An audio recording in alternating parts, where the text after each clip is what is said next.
फिर दौलतमंद लोग अपने ऐशो आराम को बरकरार रखने के लिए पृथ्वी से दूर अंतरिक्ष में जाकर बस गए, एक विशाल और आलीशान स्पेस स्टेशन में, जिसे कहा जाता था एलिजियम। वहाँ अमीरों के ऐशो आराम के सारे साधन मौजूद थे और साथ ही थी मेडबे नामक एक बहुत ही एडवांस मशीन, जो बड़ी से बड़ी बीमारी को मिनटों में ही ठीक कर सकती थी। यहाँ तक कि अगर किसी का हाथ या पैर भी कट जाए तो ये मशीन उसके हाथ पैरों को भी वापस ला सकती थी। एलिजियम में हर घर में ऐसी एक मेडबे मशीन मौजूद थी, जिससे वे स्वस्थ और खुशहाल जिंदगी जीते थे। लेकिन वहीं पृथ्वी पर गरीब वर्ग के लोगों की जिंदगी बीमारी, प्रदूषण और आर्थिक तंगी से बेहाल हो चुकी थी। दुनिया में अब पुलिस, मिलिट्री और सरकारी कर्मचारियों की जगह एआई रोबोट्स ने ले ली थी। वे रोबोट्स अमीरों के लिए तो नौकरों की तरह काम करते थे, लेकिन वहीं गरीब लोग उन रोबोट्स के गुलाम बनकर रह गए थे। अब पृथ्वी पर जिंदगी आसान नहीं थी, इसलिए हर एक इंसान एलिजियम में रहने के सपने देखता था। उन्हीं में से एक मैक्स भी था, जिसकी जिंदगी का मकसद ही था एलिजियम। अनाथ मैक्स का बचपन एक अनाथ आश्रम में गुजरा, जहाँ उसे फ्रे नाम की एक दोस्त मिली। वे दोनों एक दूसरे के हमदर्द की तरह काफी समय साथ रहे, लेकिन आगे चलकर एलिजियम की टिकट हासिल करने की चाहत ने मैक्स को बुरे काम करने पर मजबूर कर दिया। वो चोरी करने लगा, जिसके लिए कई बार उसे जेल भी जाना पड़ा, और इस तरह वो फ्रे से दूर हो गया। आज समय था सन 2154। मैक्स अब परोल पर जेल से छूट चुका था और आर्माडाइन कॉर्पोरेशन नामक रोबोट्स और हथियार बनाने वाली फैक्ट्री में काम करता था। आर्माडाइन कंपनी ही एलिजियम को रोबोट्स, हथियार और बाकी तकनीकी सुविधाएं उपलब्ध कराती थी। मैक्स सुबह सुबह काम पर जाने के लिए बस स्टॉप पर आया, जहां बस में चढ़ने के लिए लोगों की लंबी कतार लगी थी। वहीं दो रोबोट्स बारी बारी से सारे पैसेंजर्स की चेकिंग कर रहे थे। रोबोट्स गरीब लोगों पर काफी सख्ती से पेश आते थे, और जो लोग पहले अपराधी रह चुके हों, उनसे तो वे लातों से बात करते थे। उन्होंने मैक्स को अपना बैग दिखाने को कहा। इस पर मैक्स ने उनसे छोटा सा मजाक क्या कर लिया। उन्होंने मैक्स पर आदेश का पालन न करने का इल्जाम लगाकर पहले तो उसके हाथ पे जोर से मारा, फिर जबरदस्ती उसका बैग चेक करने लगे। बैग में कुछ ना मिलने पर उन्होंने मैक्स को छोड़ दिया। मैक्स अपना जख्मी हाथ लिए हॉस्पिटल आ गया। इत्तेफाक से हॉस्पिटल में उसकी मुलाकात फ्रे से हुई, जो वहाँ नर्स के तौर पर काम करती थी। एक अरसे बाद एक दूसरे से मिलकर मैक्स और फ्रे काफी खुश हुए। मैक्स ने फ्रे से अपने हाथ की मरहम पट्टी करवाई और उससे दोबारा मिलने का वादा करके फैक्ट्री में अपने काम पर आ गया। इसी दौरान उसी शहर में कहीं स्मगलर्स की एक टीम लोगों से भारी कीमत लेकर उन्हें गैर कानूनी तरीके से एलिजियम भेज रही थी। ये वो लोग थे जो लाइलाज बीमारी से ग्रस्त थे, लेकिन एलिजियम में मौजूद मेडबे मशीन हर बीमारी का इलाज कर सकती थी। इसलिए वे अपनी जान की भी परवाह न करते हुए एलिजियम में जाने को तैयार थे। इस सारे प्लान का मास्टरमाइंड था स्पाइडर, जो स्मगलर्स का लीडर था। हालांकि मेडबे मशीन को सिर्फ एलिजियम के नागरिकों के ही इलाज के लिए प्रोग्राम किया गया था, लेकिन स्पाइडर एक पहुंचा हुआ हैकर था। उसने इसका तोड़ भी निकाल लिया था। वो लोगों के हाथ में एक आईडी प्रिंट कर देता था, जो उन लोगों को मेडबे मशीन में एलिजियम के नागरिक की तरह दिखाती थी। स्पाइडर ने पूरी तैयारी के साथ पैसेंजर से भरे अपने 4 शिप्स अंतरिक्ष की ओर रवाना कर दिए, जिनमें बच्चे भी शामिल थे। लेकिन अंतरिक्ष में मौजूद सैटेलाइट्स के जरिए ये खबर एलिजियम की डिफेंस सेक्रेटरी जनरल जेसिका डेलाकोर्ट तक पहुंच गई। उसने पहले शिप को वापस लौट जाने की चेतावनी दी, लेकिन जब पायलट्स उसकी बातों को टालते हुए आगे बढ़ते रहे, तब जेसिका ने पृथ्वी पर मौजूद एक प्राइवेट मिलिट्री फोर्स के लीडर एजेंट क्रूगर को कॉल किया। लोगों के बीच बेघरों की तरह छुपकर रहता क्रूगर किसी वहशी से कम नहीं था। उसने उसी वक्त अपने वैन से एक रॉकेट लॉन्चर निकाला और आसमान की ओर 4 मिसाइल्स दाग दिए। उन मिसाइल्स ने ऑटोमेटिकली ही स्पाइडर के शिप्स को डिटेक्ट कर उसके 3 स्पेसशिप्स अंतरिक्ष में ही ब्लास्ट कर दिए। इस हमले में कई बेकसूर लोग मारे गए, पर चौथे मिसाइल का निशाना चूक गया, जिसके बाद वो चौथा स्पेसशिप एलिजियम के अंदर दाखिल हो गया। स्पेसशिप के लैंड होते ही सारे पैसेंजर्स उन घरों की ओर भागने लगे जहां मेडबे मशीन मौजूद थी। लेकिन तभी एलिजियम की रोबोटिक मिलिट्री फोर्स वहां आ पहुंची और उन्हें टेजर गन से शॉक देकर पकड़ने लगी। इस दौरान एक औरत अपनी अपाहिज बेटी को लेकर मेडबे तक पहुंचने में कामयाब हो गई।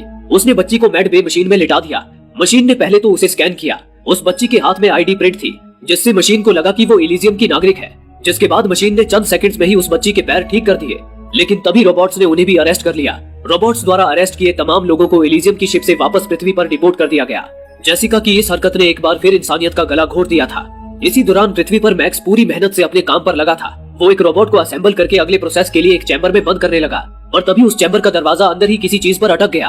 फैक्ट्री के सुपरवाइजर ने जब ये देखा तो उसने मैक्स से चैम्बर के अंदर जाकर दरवाजे में अटकी चीज को हटाने के लिए कहा, लेकिन मैक्स हिचकिचाने लगा क्योंकि ये काम खतरनाक हो सकता था। लेकिन सुपरवाइजर ने मैक्स को नौकरी से निकालने की धमकी दी। तब मैक्स चैम्बर के अंदर घुसकर दरवाजे पे अटकी चीज को हटाने लगा, और तभी उस चीज के हटते ही दरवाजा बंद हो गया और मैक्स अंदर ही लॉक हो गया। अंदर भयंकर रेडिएशन थी, जिसके संपर्क में आकर मैक्स बेहोश हो गया। कुछ देर बाद एक रोबोट ने मैक्स को बाहर निकाल लिया। मैक्स जिंदा तो था, पर घातक रेडिएशन के संपर्क में आने से उसकी हालत बहुत नाजुक हो चुकी थी। रोबोट ने उसे स्कैन कर बताया कि रेडिएशन के कारण धीरे धीरे उसके सारे ऑर्गन्स नष्ट होने लगेंगे और लगभग 5 दिन में उसकी मौत हो जाएगी। ये सुनकर मैक्स सदमे में आ गया। इस दौरान फैक्ट्री के वर्कर्स ने भी मैक्स की चिंता करते हुए काम रोक दिया था। तभी कंपनी का सीईओ जॉन कार्लाइल वहां आया। उसके लिए अपने वर्कर्स की जान की कोई कीमत नहीं थी। उसने बीमार मैक्स को एक बेकार मशीन समझकर काम से निकाल दिया और उसकी जगह दूसरे आदमी को काम पर रख लिया। इसी दौरान उधर एलिजियम में जेसिका के मासूम लोगों की हत्या करवाने के बाद एलिजियम के प्रेसिडेंट उससे नाराजगी जता रहे थे, पर जेसिका को अपने किए पर जरा भी पछतावा नहीं था, क्योंकि वो नहीं चाहती थी कि गरीब लोग उनके साथ रहे और उनकी सुविधाओं का लाभ उठाएं। लेकिन प्रेसिडेंट ने जेसिका को ये गलती दोबारा ना दोहराने की चेतावनी दी। दूसरी ओर मैक्स बुरी हालत में घर लौटा और बेतहाशा उल्टियां करने लगा। इस दौरान उसका एक दोस्त जूलियो उसे संभालने की कोशिश कर रहा था। मैक्स ने जूलियो को फैक्ट्री में जो हुआ सब बताया और कहा कि वो 5 दिन में मरने वाला है। हालांकि मैक्स किसी भी हाल में मरना नहीं चाहता था, लेकिन अब उसे केवल एलिजियम में मौजूद मैड बे मशीन ही बचा सकती थी। वो जूलियो के साथ उसी वक्त स्पाइडर के पास आ गया। मैक्स पहले स्पाइडर के लिए काम कर चुका था, इसलिए उसे उम्मीद थी कि स्पाइडर उसकी मदद जरूर करेगा। मैक्स ने स्पाइडर को सारी बात बताई और कहा कि उसे एलिजियम की अगली फ्लाइट की टिकट चाहिए और एक आईडी भी, ताकि वो मैड बे मशीन से अपना इलाज कर सके। हालांकि मैक्स उस वक्त पूरी तरह कंगाल था और स्पाइडर बिना पैसों के कोई काम नहीं करता था, लेकिन स्पाइडर मैक्स की काबिलियत से पूरी तरह वाकिफ था, इसलिए स्पाइडर ने मैक्स के साथ एक डील किया। स्पाइडर एक बड़े प्लान को अंजाम देने वाला था, जिसके लिए उसे एक मैक्स जैसे ही शेर का जिगर रखने वाले एक इंसान की जरूरत थी। उसने मैक्स को एक डिवाइस दिखाया और कहा, तुम आर्माडाइन कंपनी के सीईओ जॉन कार्लाइल को तो जानते ही होगे, जिसकी कंपनी में तुम काम करते थे। कार्लाइल ने ही एलिजियम की सिक्योरिटी और गवर्नेंस सिस्टम को प्रोग्राम किया है। उसकी खोपड़ी में एक एडवांस स्टोरेज डिवाइस फिट है जो उसके दिमाग से न्यूरोलॉजिकली कनेक्ट है। उस डिवाइस में एलिजियम के सारे एक्सेस कोड और पासवर्ड्स मौजूद हैं। हालांकि वो डिवाइस बहुत ही हाई लेवल इंक्रिप्शन के साथ डेटा को सुरक्षित रखता है, लेकिन मेरा ये डिवाइस उसके दिमाग से वो सारा डेटा एक्सट्रैक्ट कर सकता है। मेरा ये डिवाइस भी कार्लाइल के डिवाइस जैसा ही है, जिसे किसी के दिमाग में फिट किया जा सकता है। हम इस डिवाइस को तुम्हारी खोपड़ी में फिट करेंगे और तुम्हें इसकी मदद से कार्लाइल के दिमाग में मौजूद डेटा को एक्सट्रैक्ट करके लाना होगा। अगर तुमने ये काम कर दिया, तब मैं एलिजियम पर कब्जा कर सकता हूँ और तुम्हें हमेशा के लिए एलिजियम में रहने का मौका दे सकता हूँ, जहाँ तुम जब चाहो मैड बे मशीन का इस्तेमाल कर पाओगे। मैक्स के पास अपनी जान बचाने का इसके अलावा और कोई चारा न था, इसलिए वो राजी हो गया। लेकिन ऐसी कमजोर हालत में मैक्स के लिए ये काम कर पाना मुमकिन नहीं था, इसलिए स्पाइडर ने मैक्स की सहमति से उसका ऑपरेशन करके उसके शरीर में एक एक्सोस्केलेटन फिट करवा दिया, जो मैक्स की खोपड़ी के अंदर उसके दिमाग से जुड़ा हुआ था। वो एक्सोस्केलेटन मैक्स को एक रोबोट की तरह ताकत और फुर्ती देता था। इसके साथ ही स्पाइडर ने मैक्स की खोपड़ी में वो डेटा एक्सट्रैक्शन डिवाइस भी फिट करवा दिया और उसके हाथ में आईडी भी प्रिंट करवा दी। अब मैक्स इस मिशन के लिए पूरी तरह तैयार था। इसी दौरान दूसरी ओर जेसिका अपने प्रेसिडेंट के फैसले से नाखुश थी और अब वो खुद एलिजियम पर हुकूमत करने की प्लानिंग कर रही थी। उसी बीच कार्लाइल जेसिका से मिलने आया। कार्लाइल वहां आया था क्योंकि एलिजियम के साथ उसका कॉन्ट्रैक्ट जल्द ही खत्म होने वाला था और वो अपना कॉन्ट्रैक्ट वापस पाना चाहता था।